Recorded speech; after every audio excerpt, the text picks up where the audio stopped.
అందరికీ నమస్కారం అండి. నా పేరు బి మధుసూదన్ రావు. నేను Sri Kavya all departmental exams coaching centre Nizamabad నుంచి మాట్లాడుతున్నానండి. ఇప్పుడే మీకు how to fill up the application form and giving order of preference for the post of postman and mail guard from MTS అండి. ఎంటీఎస్గా పనిచేస్తున్న వాళ్ళు పోస్ట్ మ్యాన్ మెయిల్ గార్డ్కి options ఎలా ఇవ్వాలని చెప్పానండి. Now we are discussing about GDS to MTS postman and mail guard అండి. దీంట్లో జీడీఎస్ నుంచి మనకు ఎంటీఎస్కు 3 years సర్వీస్ అనేది, పోస్ట్ మ్యాన్ మెయిల్ గార్డ్కి ఏదైతే 5 years సర్వీస్ ఉండాలనేది మీకు తెలిసినటువంటిదేనండి. అది ఫస్ట్ మనకి ఇచ్చినటువంటి నోటిఫికేషన్ కాపీలో last date of submission of application is given as 8th August అండి. 8th August is the last date మనకు నోటిఫికేషన్లో ఇచ్చిందండి. ఈ అప్లికేషన్ ఫామ్ ఫిలప్ చేసేటప్పుడు ఫస్ట్ మనకి ఏముంటుందంటే ఒక ఫార్మాట్ ఉంటుందండి. Application form that is in annexure 1 అండి. అనెక్జర్ 1లో ఉంటుంది నేమ్ ఆఫ్ ది క్యాండిడేట్, ఇక details, date of birth, everything, community, everything ఉంటుందండి. సిగ్నేచర్ ఆఫ్ ది క్యాండిడేట్, తర్వాత నెక్స్ట్ డిక్లరేషన్ ఒకటి ఉంటుంది, అది పెట్టాలి. తర్వాత మీకు అనెక్జర్ 2లో they will give the options కూడా వినాలి. Option for post order of preference post man mail gourd MTS అండి. మీకు 3 years సర్వీసే ఉండి ఎంటీఎస్కి మాత్రమే మీరు ఎలిజిబుల్ అయినప్పుడు you will give preference for the MTS అండి. ఇక్కడ ఎంటీఎస్కి మీరు మార్క్ పెడతారు. ఇక ఆర్డర్ ఆఫ్ ప్రిఫరెన్స్ ఏం లేదు, ఎంటీఎస్ ఒకటే ఎలిజిబుల్ కాబట్టి ఇక టిక్ పెట్టేసి ఇక్కడ నెక్స్ట్ సి దాంట్లో preference by GDS applicants for the post of MTS అన్నారండి. ఎంటీఎస్కు మీరు ఇచ్చేటప్పుడు అడ్మినిస్ట్రేటివ్ ఆఫీసెస్లో ఉంటాయండి, ఎస్పీ ఆఫీస్లో, హెచ్ఓలో అట్లా ఉంటాయి.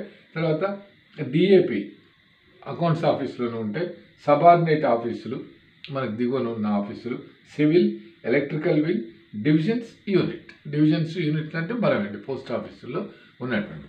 మీరు ఏమన్నా ఆర్డర్ మీకు కావాలనుకుంటే ఆ ఆర్డర్లో administrative officer, circle office, regional ఆఫీస్లో చేస్తారా అనుకుంటే దాన్ని, డిఏపి డైరెక్టర్ ఆఫ్ అకౌంట్స్ ఉంటే దాన్ని, సబార్డినేట్ ఇంకేదైనా ఆఫీసెస్, సివిల్, ఎలక్ట్రికల్ వింగ్లో ఉన్నటువంటి ఎంటీఎస్ పోస్టులు, తర్వాత డివిజన్ యూనిట్ ఇలా రాసేస్తారు. మీరు వరుసగా అన్ని డివిజన్స్ మీకు ఏది కావాలనుకుంటున్నారో అన్ని రాసేసి సంతకం పెట్టేసి లాస్ట్లో మీరు డేట్ అది వేసి ఇచ్చేయవలసి ఉంటుంది. This is in respect of MTS అంటే ఎంటీఎస్కి ఎలిజిబుల్ అయిన జీడీఎస్. అలా కాకుండా GDS to post man mail gourd and MTS అండి. ఎందుకంటే 5 years సర్వీస్ ఉంది అంటే 3 years సర్వీస్ క్రాస్ అయినట్టు కాబట్టి you are eligible to apply for postman mail guard also. అటువంటప్పుడు they have given the option for post అండి. Option అంటే first postman mail గార్డ్లో మీరు పోస్ట్ మ్యాన్కి ఫస్ట్ ప్రిఫరెన్స్ ఇస్తారా, లేకపోతే ఏదైతే మెయిల్ గార్డ్కి ఫస్ట్ ప్రిఫరెన్స్ ఇస్తారా? First, second, third. First, second ఈ రెండింటిలోనే ఉంటుందండి. మీరు మెయిల్ గార్డుకు విల్లింగ్ అనుకోండి, ఫస్ట్ ప్రిఫరెన్స్ అంటే 1, పోస్ట్ మ్యాన్ నెంబర్ 2, ఎంటీఎస్ 3. మీరు అన్నిటికీ ఎలిజిబుల్ కనుక ఎవరు 5 years సర్వీస్ అయిన వాళ్ళు. First of all post man mail gourd ఈ రెండింటిలో నిర్ణయించుకోవాలి. పోస్ట్ మ్యాన్కే మీరు ఫస్ట్ ప్రిఫరెన్స్ అంటే 1, పోస్ట్ మ్యాన్ తర్వాత ఇక్కడ అడిగాడు కూడా అండి order of preference that is first, second, third. ఈ రెండింటిలోనే ఫస్ట్, సెకండ్. ఇప్పుడు లేదు నాకు మెయిల్ గార్డే ఫస్ట్ కావాలనుకుంటే you have to give 1 here, 2 then 3 అట్లా. అంటే మీరు నిర్ణయించుకోవాలి. తర్వాత ఏముంటుందంటే ఇలా మీరు టిక్ పెట్టిన తర్వాత మీరు ఏదైతే ఇప్పుడు ఫస్ట్ ప్రిఫరెన్స్ ఇచ్చారు ఆర్ఎంఎస్కో లేకపోతే పోస్టల్, ఇక్కడ order of preference for divisions public units మొత్తం మీరు టోటల్గా పెట్టేసేయాలండి. ఏవైతే పోస్టల్ డివిజన్స్ ఉన్నాయో మీకు ఎక్కడెక్కడ వేకెన్సీస్ ఉన్నాయని భావిస్తున్నారో అన్ని డివిజన్స్కు పెట్టాలండి. అన్ని డివిజన్స్కు ఫిలప్ చేయడమే కరెక్ట్ అండి. తర్వాత ఆర్ఎంఎస్ డివిజన్స్ ఏదైతే మెయిల్ గార్డ్ పోస్ట్ వస్తుందో దాంట్లో కూడా 1, 2, 3 ఏ ఆఫీసులు ఉన్నాయో వాటికి పెట్టాలండి.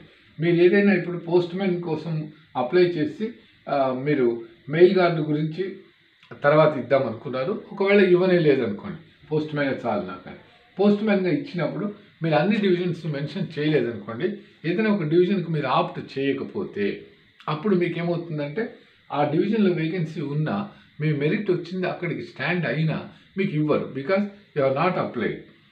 ఇది GDS candidate shall give option for 1, 2 or all 3 posts and candidature for selection will be considered only if a post has been opted for. దాని గురించి మీరు దరఖాస్తు చేసి ఉండాలి.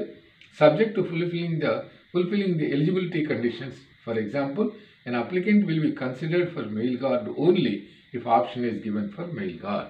Otherwise, his candidature will not be considered male guard while preparing merit list for male guard for the vacancies. అంటే ఏదేనికైతే opt చేస్తారో దానికి తర్వాత దానికి మీకు ఉండదు అని. ఇప్పుడు మనం అన్నిటికీ ఇస్తే ఇది అయిన తర్వాత ఫస్ట్ ప్రిఫరెన్స్ అయిపోతే our candidature will be consider for the second preference కూడా ఉంటుందండి. అంటే పోస్ట్ మ్యాన్కి మీరు అప్లై చేశారు, పోస్ట్ మ్యాన్లో మీకు ఉన్నటువంటి మెరిట్తో రాకపోతే మెయిల్ గార్డ్లో కూడా తీసుకుంటారు. కానీ మెయిల్ గార్డ్లో ఫస్ట్ ప్రిఫరెన్స్ ఇచ్చిన వాళ్ళకి ఫస్ట్ ప్రిఫరెన్స్, తర్వాతనే మీ గురించి వస్తుందండి. అందుకే ఇలా పెట్టారు, ఫస్ట్ ప్రిఫరెన్స్, సెకండ్ ప్రిఫరెన్స్.